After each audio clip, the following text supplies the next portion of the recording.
Sinyalları buyurun.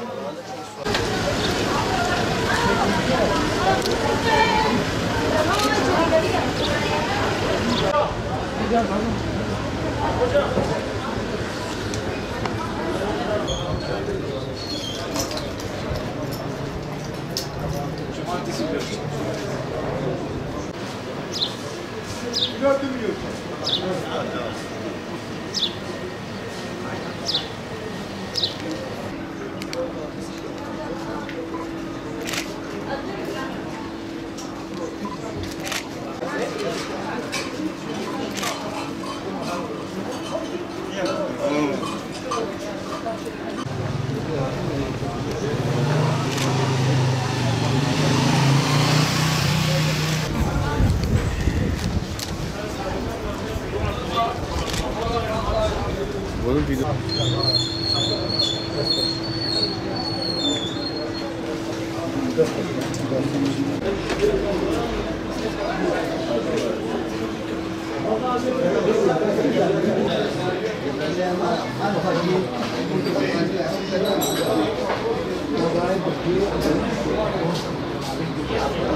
Bu yıl gerçekten Hasankeyf'e büyük bir turist akını geldi, yerli ve yabancı.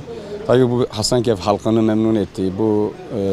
Bir de Hasankeyf'in son zamanlarını yaşayacak olması insanların daha çok ilgisini çekiyor. Tabii bizim halktan isteğimiz yeni Hasankeyf'le beraber eski Hasankeyf'i karıştırarak teknelerle, sallarla eski yeni Hasankeyf arasında bir bağ kurarak turizmi en iyi şekilde canlandırmak için insanların Hasankeyf'in çok cazibe bir merkezi olduğu için herkesi buraya davet ediyoruz. Gerçekten insanlar büyük bir teveccüh gösteriyor Hasankeyf'e.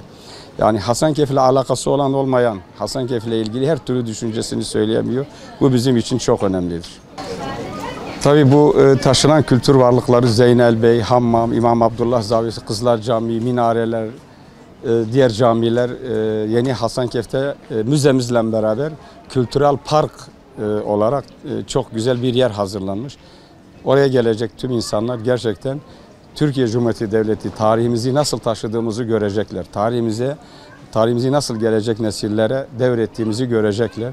Tabii suların altında kalmaktansa taşıyıp gelecek nesillere 1000 yıl daha yaşatmaya çalışacağız.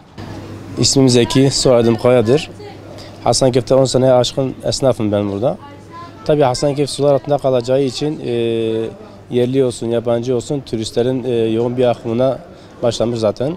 Hani geçen senelere göre bu sene biraz daha işimiz iyiydi çok şükür.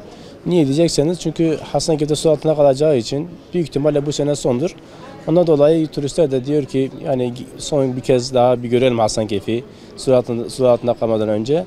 Onun için hem yerli olsun hem yabancı olsun çok şükür gelenler var. Yani büyük bir sıcaklık olduğuna rağmen, gerçekten çok sıcak olduğuna rağmen gene de gelenler var çok şükür. Bu şekilde işimizi sürdürüyoruz. Allah'a hamdolsun.